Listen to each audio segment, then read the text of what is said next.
One-on-one with Associate Coach Travis Green. Thank you so much for joining me. A few days now into camp. How's it sort of been getting to know a lot of new faces? Yeah, it's been great. You spend all summer watching video, talking about training camp, and then when it finally gets here, it's great to not only get back on the ice and start coaching again, but getting to meet everyone and see everyone for the first time has been eye-opening for me. It's one thing to watch a player on video, but it's another thing to actually see everyone live and in person. And one of the things that you're going to be really focused on, along with Chris Taylor, is getting that power play up to where it needs to be. There are so many weapons that you have to work with.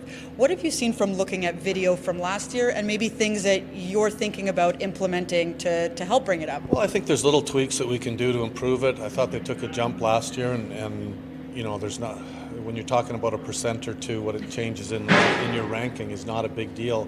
But also being able to score when it really matters is a big part of the power play. And I think with the youth of our group, just continuing to work and teach. A power play is something that I think as you're in the league longer, you learn a lot more about the power play.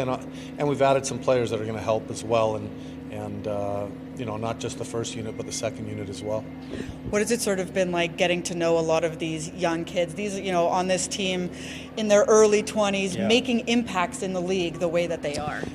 It's been good. The first 4 days here for me has been not just about coaching, but creating relationships, starting to understand players, get to know them really even before you start to teach them. I think the best way to teach and to coach is getting to know the people that you are coaching, and that's been a big part of the first 4 days for me.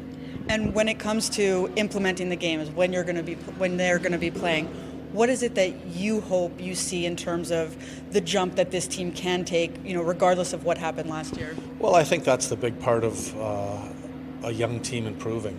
They took a big step last season, but there's still more to go. And I really truly believe that this team's got a chance to be a good team for a long time.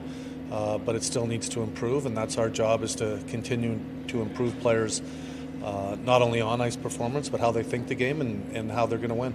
So I figured something out. You will eventually one day be the answer to a trivia question, which is the first NHL coach to coach all three Hughes brothers at the NHL level. That will be you. So I'm wondering, you had Quinn in Vancouver, you have Jack and Luke here now. What's the common thread between the Hughes brothers? Well, I think the easy question is all three of them are phenomenal players, and not just great players, great people on the ice, great people off the ice. And for me, that's the first step in a player being a winning player, is being a good person off the ice as well. Thanks, Travis. Appreciate it. Thanks. Thank you.